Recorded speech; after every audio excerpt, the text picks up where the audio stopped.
기쁨의 회복의 이야기가 담긴 것 같죠. 오늘 하나님의 말씀 가운데 저는 6절 말씀 중에 하나님의 영에게 크게 감동됨에 이 주제를 가지고 어제 우리가 하나님의 영이 임하면 그렇게 말씀을 나누었죠. 그래서 오늘도 같은 제목으로 하나님의 영이 임하면 그 두 번째 말씀으로 나누려고 합니다. 하나님의 백성은 세상에서 도전을 받게 됩니다.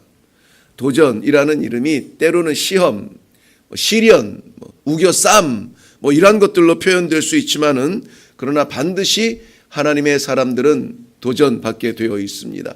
도전 없는 성도는 있을 수가 없어요.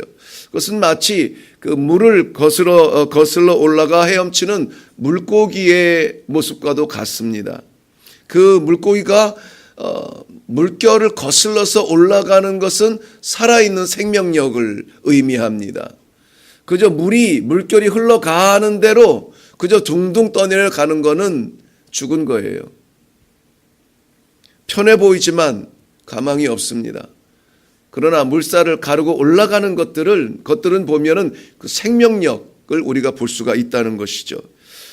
이와 같이 하나님의 사람들은 이 땅 위에서 머물 사람들이 아니라 이 땅 위에서 하나님의 나라를 향하여 가는 그 여정은 물살을 헤치고 올라가는 물고기와 같은 생명력으로 이 도전을 응해야 하는 것입니다.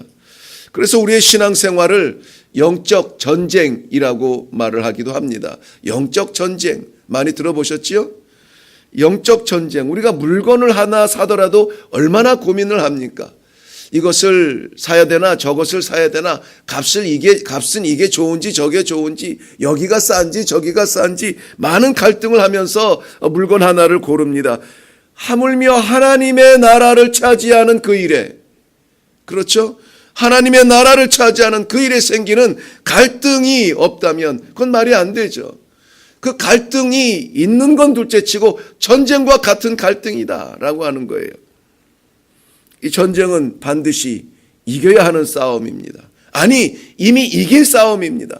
주께서 이미 십자가로 승리의 깃발을 꽂은 그 싸움에, 그 고지에 올라가는데 처져서 아이고 이제는 못 가겠다 할 사람은 없는 거예요.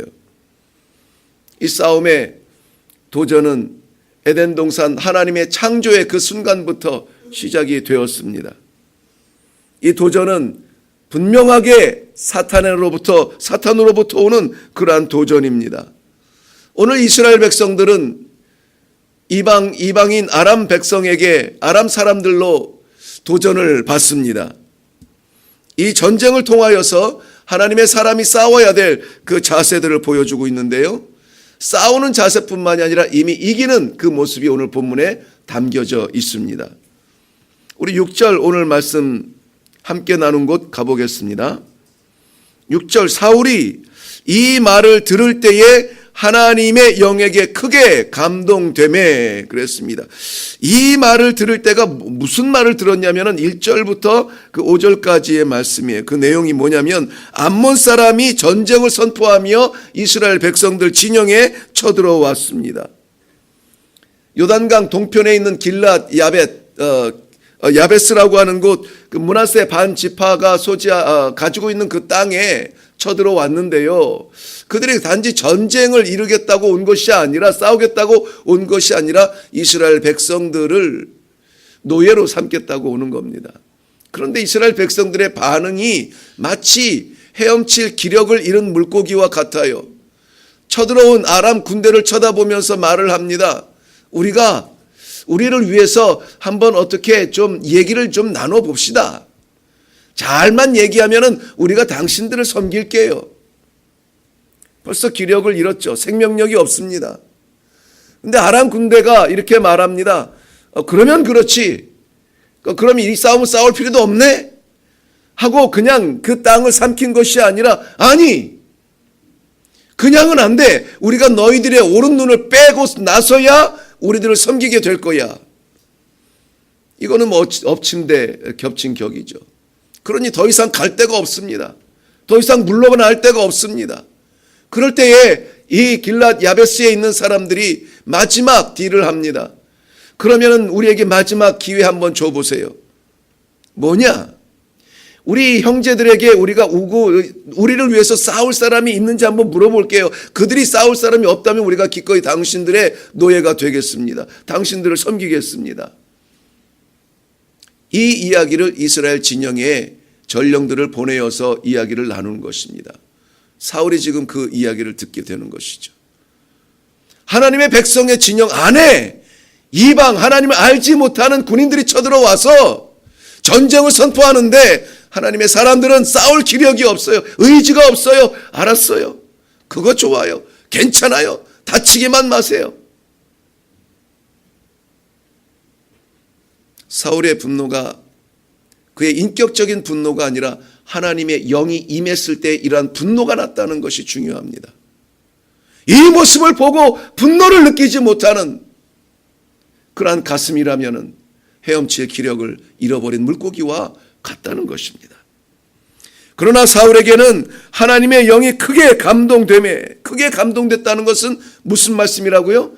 강력한 임재라고 말했습니다. 거부할 수 없는 임재가 되매 성령의 능력이 이 사울에게 임했다는 것입니다. 사랑하는 성도 여러분, 영적 전쟁은 성령의 능력이 아니면은 이길 수가 없습니다.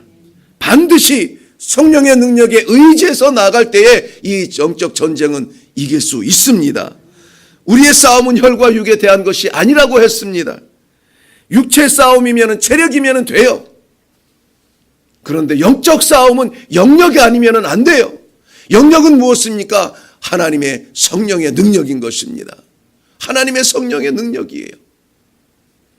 하나님은 이 새벽에 우리를 깨우시기를 원합니다.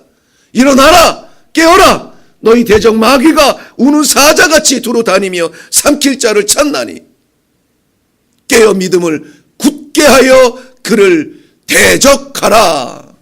그를 뭐 하라고요? 대적하라요. 대적하라. 맞서 싸워라 이거예요. 지나갈 때까지 기다리지 말고 맞서 싸워라. 때가 악하니라 술 취하지 말라. 이는 방탕함이니. 다 같이 시작. 오직 성령의 뭐를 받으라? 충만함을 받으라. 성령의 충만함을 받으라. 강력한 임재를 사모하라. 그럴 때에 우리에게 왠지 모를 싸울 기력이 생겨요. 내 것 아닌데 생겨요. 6절 말씀에 계속 보면 사울이 하나님의 영에 임했을 때에 노가 크게 일어났다라고 말합니다. 사탄의 공격의 의도는 분명합니다. 하나님의 백성들을 넘어뜨리는 겁니다. 하나님을 바라보는 그 눈을 감게 하는 겁니다. 신앙을 절망으로 바꾸어 놓는 겁니다. 그것을 보면 화가 나야 돼요. 화가 나야 돼요. 하나님의 사람인데 세상 사람처럼 살아가는 걸 보면은 마음이 아파야 돼요. 답답해야 돼요. 하나님의 성전에 찬송이 아니라 사람의 소리가 나면은 그것에 대하여서 답답하며 주여 주여 분노를 느끼며 거룩한 분노를 느끼며 하나님의 역사를 간구해야 돼요.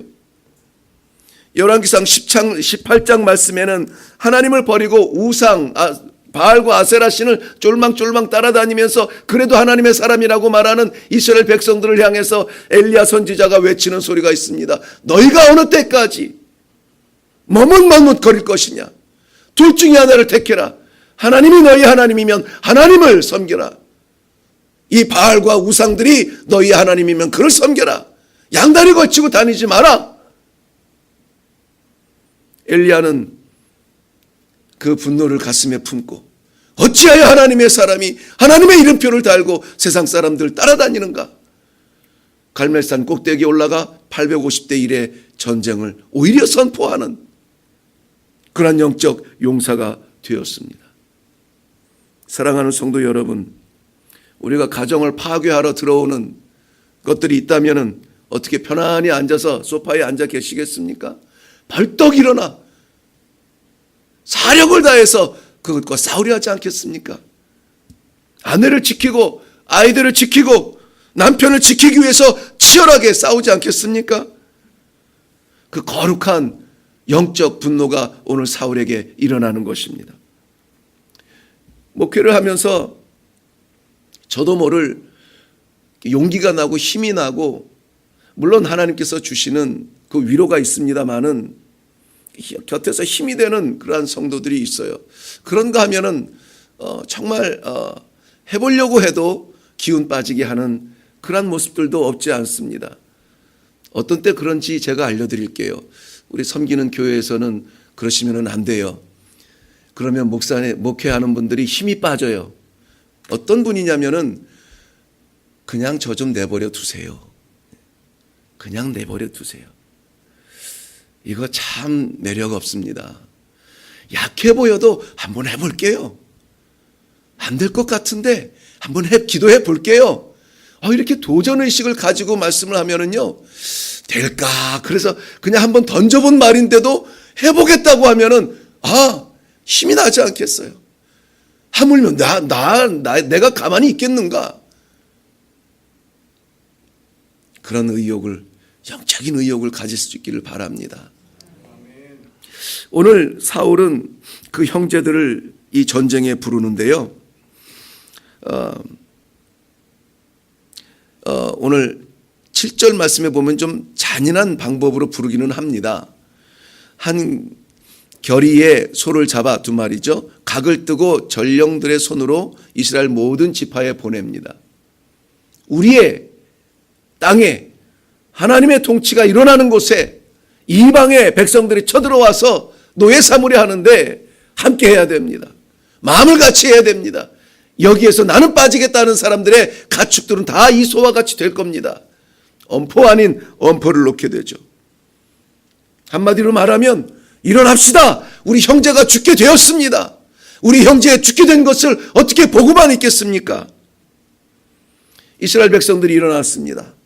이스라엘 백성들 30만 명이 일어나고 유다 사람이 3만 명이 일어났습니다. 그리고 합력한 그 마음으로 달려나갑니다. 11절 말씀이 결론인데요. 이튿날 사울이 백성을 3대로 나누고 새벽에 적진한 가운데로 들어가서 날이 더울 때까지 암몬 사람들을 치매 남은 자가 다 흩어져 둘도 함께한 자가 없었더라. 할렐루야. 둘도 함께한 자가 없대요. 완전히 뿔뿔이 흩어진 거예요. 바람에 먼지같이 날아간 거예요. 쳐들어왔던 이방의 군대가, 쳐들어왔던 사탄의 유혹이, 시험이, 세력이 한 길로 왔다가 10길, 20길, 100길로 쫓겨나가는 그것이 역사적 증거로 나타난 사실입니다. 사랑하는 성도 여러분, 우리는 하나입니다. 한 하나님의 하나입니다.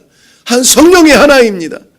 마음을 하나로 하고, 뜻을 하나로 하고, 힘을 하나로 하고, 기도를 하나로 하고, 더욱 사나워지고 더욱 악해지는 저 사단의 시험 앞에 설 수 있는 것은 우리가 하나가 되는 것밖에 없어요.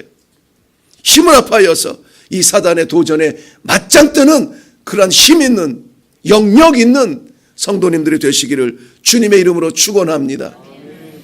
집 잘 져놓으면 뭐해요?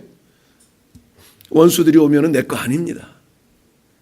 건강 아무리 챙겨 놓으려고 붙잡으려고 이것저것 하면은 뭐합니까?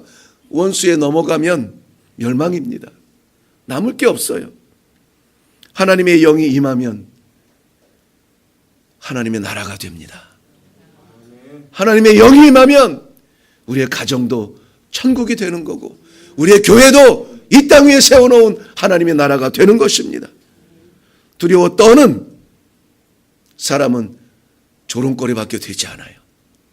겁나는데 어떡해요. 이 아침에 그래서 우리는 마음을 하나로 해서 기도할 수 있기를 바랍니다.